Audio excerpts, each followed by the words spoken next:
If you want something out of life, if you want to change yourself, if you want to acquire something, if there's some goal that you want to reach, that is really not easy as some people will make us feel.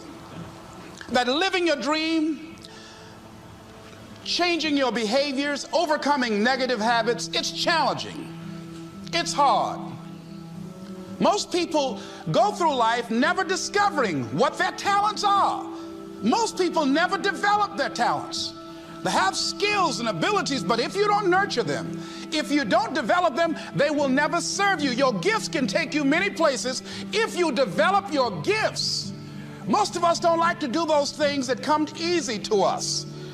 You have something that you brought to the universe, and that if you decide that my life deserves my developing this what I do well, and becoming the best at it, and mastering myself, and seeing what I have within me, if you decide to drop your buckets where you are and develop your gifts, I grant you, you'll never ever be without.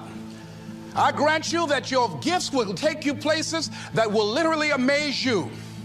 I grant you that if you begin to work to develop your gifts, you'll develop a strong sense of happiness. You'll get a larger vision of yourself, because part of beginning to get a larger vision of yourself, all of us need some area of our lives where we can have a feeling of competence. That people know when they think about this area, that's something you do. That you eat and sleep that, and that you do that, and people know it. And you know it, and you know that you know this. If you don't know anything else, you know this. So you've got to work on it. When other folk are having a good time, you've got to have the strength of character to concentrate, to read, to digest information. If you decide in any particular area that you're concerned about, to make a conscious, deliberate, determined effort to read one book a month in that area, in 5 years, you'll be among the top 5% experts in the world. The average American reads only one book a year.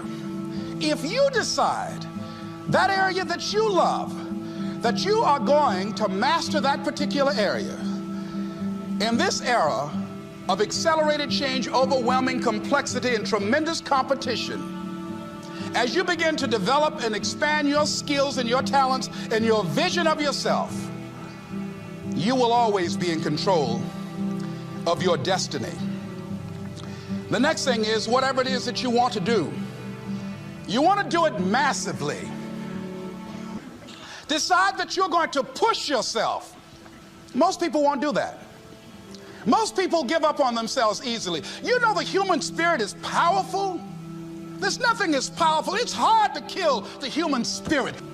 That when you have a made-up mind, when you decide that you want to do something, power to hold on in spite of everything, the power to endure, this is the winner's quality.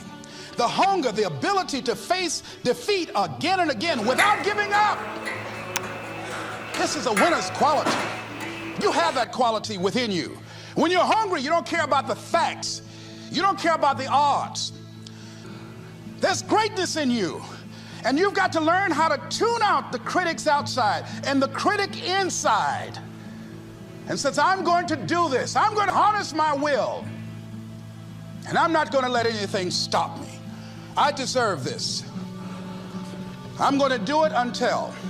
The other thing is that if you want something, you have got to be relentless.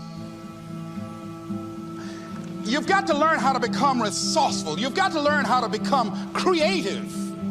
When crises strike in your life, and in the Chinese language, crises mean danger, but it also means opportunity. And this is an opportunity for you to grow.